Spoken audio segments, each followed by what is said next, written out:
اگر آپ نے اللہ کے حکم کے سامنے سر نہ جھکایا تو پھر غیر کی آپ کو ماننی پڑے گی، اور غیر میں سب سے پہلے آپ کا دشمن نمبر 1 جو ہے وہ آپ کا نفس ہے۔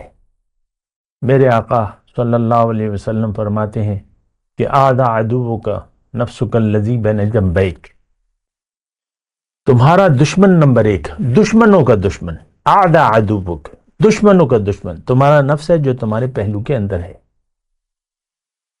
ہم تو اس بات میں تو کوئی شک و شبہ نہیں ہے، اور نہ کوئی لمبے چوڑے دلائل کی ضرورت ہے۔ ہر شخص اپنی مرضی سے زندگی گزار رہا ہے، اور پھر اس میں دوسری بات یہ ہے کہ ہمارا مدعا زندگی کا دنیا بن چکی ہے۔ ہم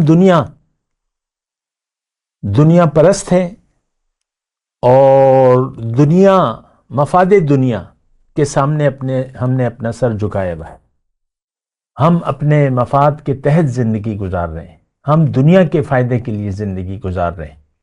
اور یہاں پہ میں آپ کو اللہ تعالیٰ کا ایک فرمان سناؤں گا ضرور۔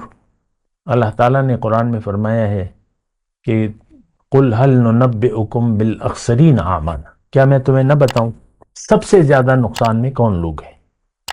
الَّذِينَ ضَلَّ سَعْيُهُمْ فِي الْحَيَاةِ الدُّنْيَا، یہ وہ لوگ ہیں جن کی ساری کوشش گم ہو گئی دنیا کے لیے، اور یہ گمان کرتے ہیں وَهُمْ يَحْسَبُونَ أَنَّهُمْ يُحْسِنُونَ صُنْعًا، یہ خیال کرتے ہیں کہ ہم کوئی اچھا کام کر رہے ہیں، أَنَّهُمْ يُحْسِنُونَ صُنْعًا، کہ ہم کوئی اچھا کام کر رہے ہیں۔